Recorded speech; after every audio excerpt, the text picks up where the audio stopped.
วิธีการซื้อเหรียญเข้าไปเทรดในแพลตฟอร์มของ XR Trade ด้วยเงินบาทเงินกีบและก็เงินดอลลาร์แม่นซื้อคือกันเลยเนาะขายคือกันเลยสำหรับคลิปนี้แม่นขอยจะมาแนะนำวิธีการซื้อเหรียญเข้าไปเทรดในแพลตฟอร์มของ XR Trade อ่าสมมุติว่าเราอยากซื้อเหรียญนำผู้นี้เนาะเราอยู่ในกลุ่มของผู้นี้เราก็พิมพ์ไปว่าสบายดีขอรายละเอียดเกี่ยวกับการเติมถอนแหน่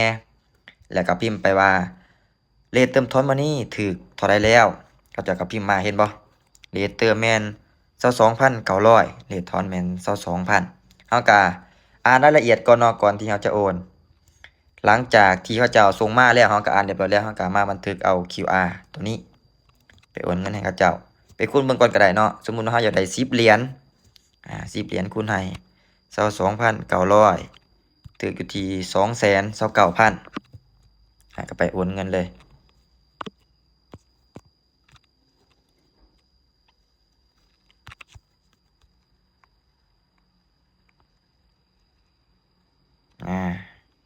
ถูกอยู่ที่229,000แล้วคำอธิบายนี่แม่นใส่ตามนี้เด้อคอยยินดีโอนด้วยความสมัครใจบ่เรียก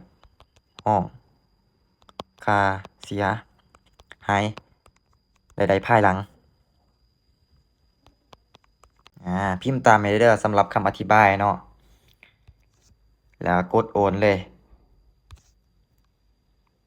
แล้วแคปเอาตัวนี้เนาะแคปเอาตัวนี้แล้วก็ไปส่งให้เขาเจ้าปึ๊บแล้วก็พร้อม ID เนาะ ID ของเราID แม่นให้เราเข้ามาในระบบ XR Trade นะมาบอลขีด3ขีด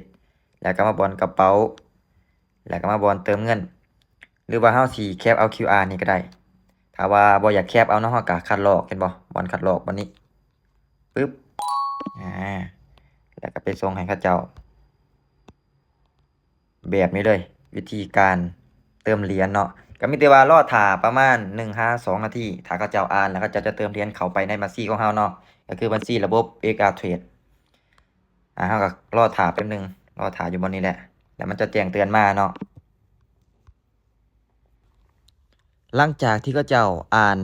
เรียบร้อยแล้วเนาะเห็นบ่เขาเจ้าก็เติมให้เราเป็นที่เรียบร้อยเนาะเดี๋ยวเราเข้าไปเบิ่งในระบบของ XR Trade ว่าเห็นเขาบ่โอเค